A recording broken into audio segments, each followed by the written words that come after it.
Adjust करने लायक था ही नहीं, जैसे कि वो अपने घास फूस में वैसे सो जाता था। 25 वर्ष का एक युवक जिनका नाम आशीष, जो कि वो गुजरात का रहने वाला था और किसी कारणवश यहाँ प्रयागराज महाकुंभ में फंस जाता है और भटक भी जाता है। उसको पता नहीं चलता कि हमारा घर कहाँ पर है। और कुछ दिनों के बाद एक हमारे साथ आप महिला जुड़ी हैं, इनसे उनकी मुलाकात होती है आशीष की। इनका नाम सरिता शुक्ला है और इनसे मुलाकात होती है, तो अब इनसे जानने का प्रयास करते हैं कि कहीं ना कहीं ये जो महिला आपको दिखाई दे रही हैं, इनका काफ़ी सराहना कार्य है। ये गुजरात जाकर उसको छोड़कर उसके परिवार वालों से मिला कर आती हैं। थोड़ा सा पूरा मामला क्या है इनसे जानने का प्रयास करते हैं। क्या नाम है आपका? सरिता शुक्ला। कहाँ की रहने वाली हैं आप? हम है बस्ती जिला से। बस्ती जिला से। हाँ। तो ये बताइए यहाँ पर आप क्या करती हैं? यहाँ मेरा पौधशाला है, बिजनेस है। बिजनेस है। हाँ।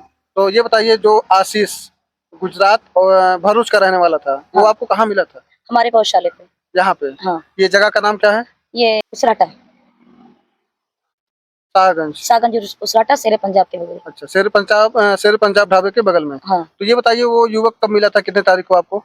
अब ये तो कंफर्म नहीं है जी। लेकिन ये है कि 10-12 दिन मेरे पास था यहाँ पे। अच्छा, तो कैसे आपको पता चला कि ये गुजरात का रहने वाला है? उसका मानसिक हालत सही नहीं था क्या? नहीं, उसकी मानसिक हालत भी नहीं सही था, लेकिन इतना भी नॉलेज था उसको कि हमारे बुआ का नंबर याद है, मुझे अपने जिले का नाम याद है, मैं कहाँ का हूँ ये भी याद था उसको। अच्छा। जब वो बताया है तब उसके बाद अपनी बुआ का जब नंबर बताया तो मैं उसके नंबर पे कांटेक्ट की, तो सारे उसके एड्रेस वगैरह और कांटेक्ट रिलेशन सब मुझे पता चला। तो उसके बाद में हम उसको अपने पास देख रेख में रखने लगे, खाना पीना जो भी उसकी व्यवस्था होती थी सब मैं करवाने लगी। जी। उसके बाद में 1 हफ्ते के बाद हम जब एड्रेस पूरा क्लियर कर लिए, वहाँ गुजरात की पुलिस से भी पूरा डिटेल्स निकाल ले, फिर उसके बाद अपने यहाँ के पुलिस में भी चर्चित में किए, तब उसके बाद छोड़ने की उसकी हम व्यवस्था किए। कई लोगों से मैंने हेल्प भी मांगा, लोग कोई नहीं खड़े हुए उसमें। उसके बाद हम खुद निर्णय ले लिए कि मुझे इसको छोड़ना है, इसके परिवार। फिर मैं 24 तारीख को साबरमती की गाड़ी से उसके यहाँ छोड़ करके मैं आई हूँ भरूच जिला। उसके परिवार के लोग वहाँ स्टेशन पे रिसीव करने के लिए आए थे? हाँ, चाचा चाची, बुआ बुआ के दोनों लड़के। अच्छा, ये बताइए, परिवार वालों से जब आपने मिला तो कैसा लगा? परिवार वाले तो बहुत अच्छे थे। बहुत अच्छे। हाँ, परिवार वाले भी अच्छे थे, सम्मान भी दिए और रोकने के भी प्रयास किया, लेकिन मैं अनजान जगह नहीं रुकती कभी, क्योंकि मेरा जो कर्तव्य था वो मैंने कर दिया। अब उसके बाद फिर अपना रिटर्न आ गए। 1 घंटे के बाद तुरंत मेरी गाड़ी थी।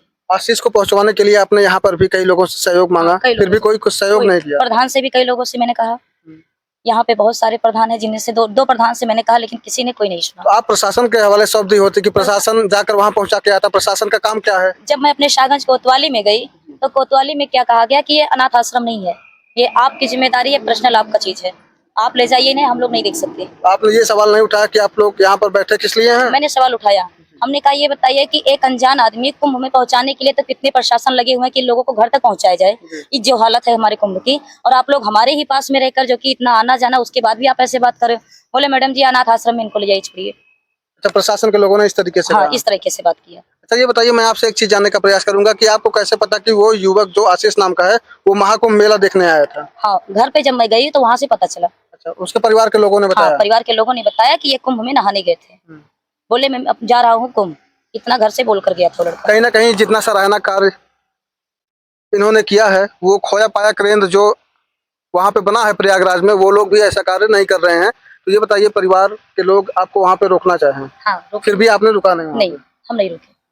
प्रशासन भी रोकना चाहिए। कहीं ना कहीं आप तो उनका परिवार जो एक सदस्य बिछड़ गया था, मिलाने का कार्य की, तो परिवार के लोगों ने कुछ आपको सहयोग किया कि नहीं? सहयोग के लिए बोले पर मैं नहीं ली। पैसा आप नहीं, पैसा दे रहे थे? पैसे दे रहे थे। कितना पैसा दे रहे थे? 5,000 दे रहे थे। 5,000? हाँ, लेकिन मैंने कहा कि अगर मुझे 5,000 लेना ही होता तो मेरे तो हम आते क्यों हैं? तो हम आते ही क्यों ना, मैं छोड़ने आती।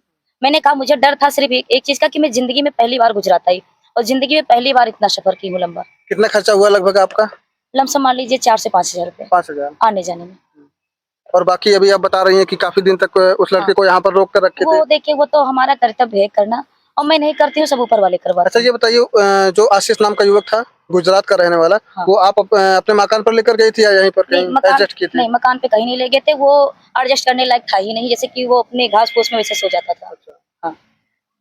कहीं ना कहीं जो महिला आपको दिखाई दे रही होंगी, जिनका नाम सरिता शुक्ला है, इनका काफी सराहना कार्य रहा। मैं जो सराहना कार्य आपने किया है कि जनता में आप कुछ निर्देश देना चाहेंगी? जनता में निर्देश हम ये देना चाहेंगे, हमारे यहाँ बहुत सारे लोग हैं जो अपने आप को बहुत गिनाते हैं, लेकिन मैंने एक चीज देखा कि हमारे शाहगंज के क्षेत्र की जितनी भी क्षमताएं सिर्फ शाहगंज तक की हैं, और हम एक महिला हो करके अपने यूपी का नाम बड़ा किए, अपने जिले का नाम बड़ा किए, जौनपुर के शाहगंज मार्केट का नाम बड़ा हुआ, उसके बाद में अब तो इससे आगे तो हम नहीं कहेंगे, लेकिन इतना मैं मान रही हूँ कि यहाँ पे कोई किसी का नहीं है, प्रशासन भी किसी का नहीं है। प्रशासन भी किसी का नहीं है। प्रशासन को सिर्फ अगर जहाँ से घूस मिल रहे वहीं से प्रशासन खड़ा है, अन्यथा प्रशासन जरूरत वालों के लिए नहीं है। क्या भाजपा सरकार में प्रशासन इसी तरीके से मनमानी कर रही है, किसी गरीब और असहाय को सहारा नहीं बन पा रही है? हमारे कहने का मतलब सिर्फ एक ही है कि प्रशासन हो चाहे कोई भी हो, चाहे कोई भी सरकार हो, बस इतना है कि हमारे यहाँ जो आ जाए उसको सम्मान पूर्वक रखना चाहिए, सम्मान पूर्वक उसे हेल्प करना चाहिए। क्योंकि देखिए, आप सैलरी पा रहे हो तो किस लिए पा रहे हो? सैलरी आप पा रहे हो इसी कार्य के लिए। ये मतलब थोड़ी ना है कि आप कोई बड़ा रेस्टोरेंट है तो आप वहाँ पे जाकर बैठो, उनके यहाँ पहरेदारी करो, या कोई बहुत बड़ा बिजनेस वाला है तो आप उसके यहाँ जाके पहरेदारी। इसके लिए प्रशासन सैलरी नहीं देता है। प्रशासन इसलिए देता है कि आपके यहाँ कोई भी परेशान व्यक्ति हो, XYZ।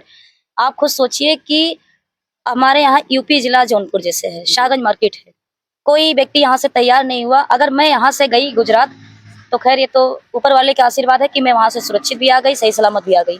मेरे भी छोटे 2 बच्चे, मैं अपने बच्चों को छोड़कर वहां तक गई। क्या कोई जेंट्स नहीं जा सकता था? अच्छा, आपके घर में कोई परिवार और जैसे आपके पति वगैरह कहाँ रहते हैं? नहीं, हस्बैंड से तो हमारे रिश्ते खत्म हैं। अच्छा। अब मैं अकेली हूँ।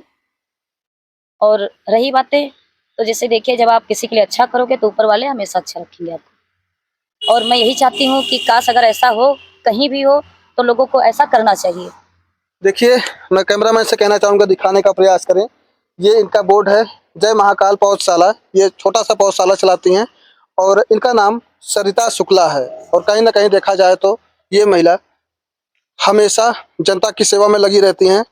और कहीं ना कहीं वीडियो के माध्यम से हमने आपको दिखाने का भी प्रयास किया कि किस तरीके से एक बहुत ही सराहना कार्य करके आई हैं। गुजरात जो युवक भटक गया था, दर दर की ठोकरें खा रहा था, उसको उसके परिवार वालों से मिला करके आई हैं।